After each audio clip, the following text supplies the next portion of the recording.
Good morning बच्चों। आज इस लेक्चर में हम आपको क्रिस्टलों में दोष के फ्रैंकल दोष के बारे में पढ़ाएंगे। क्रिस्टलों में जो दोष होते हैं उसके दो भागों में से रस समीकरण मितीय दोष के 3 भाग पढ़ चुके हैं। डी वाला भाग आज आपको पढ़ना है, जो कि क्या दिया गया है, फ्रैंकल दोष। इससे पहले आपको पढ़ाया गया था शाटकी दोष। शाटकी दोष आपको समझ में आया होगा, लेकिन उसका एग्जाम्पल कल बोल गए थे, लिखाया नहीं। तो यहाँ पर फ्रैंकल दोष का उदाहरण दिया गया है बच्चों, इसको आप लोग नोट्स कर लेना कॉपी में। अब चलो हम फ्रैंकल दोष को समझते हैं कि फ्रैंकल दोष कैसे उत्पन्न होता है, ठोसों में कैसे उत्पन्न होता है। क्रिस्टलों में जो अवयवी कण होते हैं वो एक जाल क्रम में व्यवस्थित होते हैं, उनका एक जाल होता है। तो यहाँ पर जो फ्रैंकल दोष, इससे पहले आप लोग रस समीकरण मितीय अनुपात पढ़े हैं या दोष पढ़े हैं, उसमें भी एक ही चीज बताया गया है कि इसमें जितने भी इसके पार्ट हैं, जितने भी भाग हैं, 4 भाग थे। तो 3 कल पढ़े थे, उसमें भी अवयवी कण किसको लिया गया था, आयनों को लिया गया था। आज उसका चौथा भाग है फ्रैंकल दोष। इसमें भी अवयवी कण क्या होगा, आयन ही होंगे। इसमें चारों में केवल आयनों की ही बात करेंगे। चलो देखते हैं इसमें आयन कैसे व्यवहार करते हैं और ये कैसे दोष उत्पन्न होता है। मान लेते हैं कोई क्रिस्टल यहाँ पर दिया गया है और उसमें आयनों का एक जाल बंधा हुआ है। मान लेते हैं यहाँ पर A plus ion, B minus ion, A plus ion, B minus ion, B minus ion, A plus ion, B minus ion, A plus ion, A plus ion, B minus ion, A plus ion, B minus ion, B minus ion, A plus ion, B minus ion, A plus ion. बच्चों इसमें जो आयनों का मतलब जो अवयवी कण है आयन के ही रूप में है, उनका जो क्रम होता है निश्चित होता है। अगर एक प्लस है तो उसके बाद माइनस, फिर प्लस, फिर माइनस। अगर एक आयन प्लस में है, दूसरा आयन माइनस में। क्यों होता है? क्योंकि जिससे पूरा क्रिस्टल हमारा क्या है, उदासीन बना रहे, संतुष्ट रहे। B माइनस A प्लस आपस में मिलकर उदासीन हो जाते हैं। इसी तरह A प्लस B माइनस उदासीन होता है। जितने भी इसमें दिए गए A प्लस B माइनस एक दूसरे को उदासीन कर देते हैं। इस तरफ भी देख लेते हैं, A प्लस B माइनस से उदासीन हो जाता है, ऐसे इधर भी एक दूसरे को उदासीन कर देते हैं। लेकिन इसमें क्या होता है कि जो प्लस आयन है इसमें धन आयन का आकार है, धन आयनों का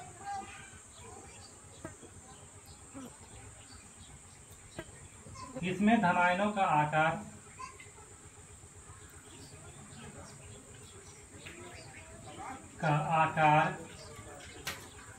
छोटा होता है।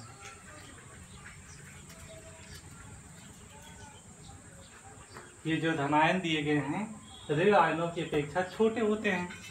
इनका आकार छोटा होने के कारण ये क्रिस्टल में कहीं भी जा सकते हैं। ये क्रिस्टल में कहीं भी जा सकते हैं क्योंकि ऋण आयनों का आकार बड़ा है, तो ये आसानी से दूसरे स्थान पर नहीं जा पाएंगे। जिसका आकार छोटा वो आसानी से इनके बीच में जो ये खाली स्थान बचे हुए हैं, इनके बीच में कहीं भी जा सकते हैं। लेकिन ऋण आयनों का आकार बड़ा होने के कारण ये क्या है, अंतराकाशी, इस जो बीच में खाली स्थान पड़े हुए हैं इनको अंतराकाशी अवकाश बोलते हैं। और ये धनायन क्या है, इसी में जा सकते हैं, मतलब कि यहाँ पर जाएंगे। ठीक है, अब ये मान लेते हैं इसका आकार, इस धनायन का आकार, जितने भी धनायन है छोटे छोटे हैं, ऋणायन क्या है, बड़े बड़े। मान लेते हैं ऋणायन का आकार है तो ये धनायन का आकार, ये धनायन है तो ये ऋणायन है। तो इनका आकार छोटा होने के कारण ये कहीं भी पूरे क्रिस्टल में घूम सकते हैं। तो मान लेते हैं ये ऋणायन धनायन A प्लस क्रिस्टल में यहाँ पर आ गया। जब ये क्रिस्टल में अपने स्थान से दूसरे स्थान पर, खाली स्थान पर, अंतराकाशीय स्थान पर, रिक्त स्थान पर आता है, तो यहाँ पर एक रिक्त स्थान बन जाता है। तो इसका यहाँ पर खाली स्थान बन जाएगा। यहाँ पर B माइनस A प्लस और B minus, B minus A plus B minus A plus, A plus B minus A plus B minus, B minus A plus B minus A plus. देखिए बच्चों, यहाँ पर जो ए प्लस था वो ए plus कहाँ पर आ चुका है, यहाँ पर ए प्लस क्यों आया, क्योंकि क्रिस्टल में जो क्रिस्टल की संरचना हुई है उसमें बी आयनों का आकार ऋण आयनों का आकार बड़ा है, धन आयनों का आकार छोटा है। जब ये एक दूसरे से व्यवस्थित होते हैं, जब एक तरफ व्यवस्था इनकी होती है तो धन आयन यहाँ पर जो बीच में रिक्त स्थान होते हैं इसमें जा सकते हैं। जब ये अपने स्थान को छोड़कर जाएंगे तो उनका स्थान खाली बचा रहेगा और बीच में जाकर इसकी व्यवस्था को क्या कर देते हैं, खराब कर देते हैं। तो इनकी व्यवस्था जैसे ही खराब होगी तो क्या उत्पन्न हो जाएगा, दोष। इनकी व्यवस्था जैसे खराब होगी क्या उत्पन्न होगा, दोष। ऐसी दोष को हम क्या बोलते हैं, फ्रेंकल दोष। तो फ्रेंकल दोष में क्या होता है कि जो क्रिस्टल होते हैं धनायनों ऋणायनों से मिलकर बने होते हैं। धनायनों तथा ऋण आयनों की संख्या इसमें बराबर होती है। ऋण आयनों का आकार बड़ा होता है, धन आयनों का आकार छोटा होता है। ऋण आयन अपने स्थान को छोड़कर नहीं जा पाते, लेकिन धनायन क्रिस्टल जालक के निर्माण के समय इसमें धनायन क्या है, रिक्त स्थान अंतराकाशीय स्थान में चले जाते हैं, जिससे उनका स्थान रिक्त पड़ जाता है। और जैसे ही ये धनायन बीच में जाते हैं उसमें अव्यवस्था उत्पन्न हो जाती है, जिसके कारण क्या है, इस क्रिस्टल में दोष उत्पन्न हो जाता है। इस दोष को हम फ्रेंकल दोष बोलते हैं। अब देखते हैं, आप लोग इसको नोट्स में लिख लेना। यहाँ पर जितना मैंने समझाया है उतना इसमें लिखा गया है। तो बच्चों आप लोगों को समझ में आया होगा कि ये दोष कैसे उत्पन्न होता है। अब देखिए इसमें क्या होता है, इस मतलब इसमें दोष उत्पन्न होने के दो कारण है। नंबर एक क्या दिया गया है, निम्न समन्वय संख्या। निम्न समन्वय संख्या मतलब इस क्रिस्टल की समन्वय संख्या कम से कम होती है। समन्वय संख्या के बारे में हम बताएंगे बढ़िया से, लेकिन इस वीडियो में केवल यही समझिए कि इसमें समन्वय संख्या क्या होती है, निम्नतम होती है। और धन आयनों का आकार क्या होता है, छोटा होता है। ऋण आयनों का आकार बड़ा होता है। दो ही कारण होता है जिसके कारण यह दोष उत्पन्न होता है। अब देखिए इसके घनत्व पर क्या प्रभाव पड़ेगा। अच्छा मान लीजिए यहाँ पर जो ए प्लस आयन बीच में चला जाएगा तो क्या घनत्व इसका बढ़ जाएगा कि घट जाएगा, कुछ भी नहीं होगा। क्योंकि जितने अणु पहले थे, मान लीजिए ये ए प्लस बीच में आ गया तो क्या अणुओं की संख्या बदल गई, नहीं। क्योंकि अभी तो ए प्लस इसी के अंदर है, इसी जालक के अंदर है ना। तो इसमें क्या है, घनत्व क्या है, अपरिवर्तित रहे, घनत्व नहीं बदलेगा। क्यों, क्योंकि अणुओं की संख्या अभी भी समान है, अणुओं की संख्या नहीं बदली है। लेकिन इसमें क्या हो जाएगा, अस्थायित्व इसका पहले जैसा नहीं रहेगा।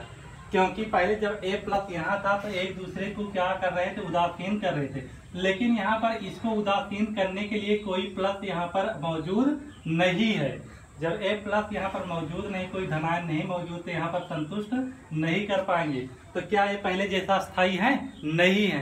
क्यों, क्योंकि ये उदासीन नहीं हो रही हैं। तो क्या हो जाएगा, यहाँ पर इनकी उदासीनता पहले जैसी नहीं रहेगी और इसमें दोष उत्पन्न होगा। और इसको हम बोलते हैं फ्रेंकल दोष बोलते हैं। ये किसके कारण होता है, धन आयनों के कारण उत्पन्न होता है। तो बच्चों ये वीडियो आपको समझ में आया होगा। इसके उदाहरण दिए गए हैं AgCl, AgBr, ZnF। ये किसके उदाहरण है, फ्रेंकल दोष के उदाहरण है। एक ऐसा उदाहरण आपको बताएंगे जिसमें साटकी दोष और फ्रेंकल दोष दोनों उत्पन्न होते हैं। यहाँ पर देखिए AgBr, silver bromide. Silver bromide साटकी दोष में भी, साटकी दोष का भी उदाहरण है और फ्रेंकल दोष का भी उदाहरण है। तो AgBr में सिल्वर ब्रोमाइड में साटकी दोष भी उत्पन्न होता है और फ्रेंकल दोष भी उत्पन्न होता है। तो बच्चों आपको यहाँ पर ये वीडियो आपको मतलब जो बताया गया फ्रेंकल दोष के बारे में, ये आपको अच्छे से समझ में आएगा। अब इसको देख लीजिएगा आप लोग। अगर आपको ये चैनल अच्छा लग रहा है, वीडियो अच्छा लग रहा है, तो आप इसको जरूर से जरूर सब्सक्राइब करें, जिससे आपको अधिक से अधिक वीडियो आपको प्रोवाइड करवाते रहें, आपको वीडियो समय समय से मिलते रहें। और वीडियो को लाइक कीजिए। अगर जहाँ पे ना समझ में आए उसको आप कमेंट में लिखिए कि सर यहाँ पे समझ में नहीं आ रहा है, उसको और अच्छे से पढ़ाया जाए। जय हिंद।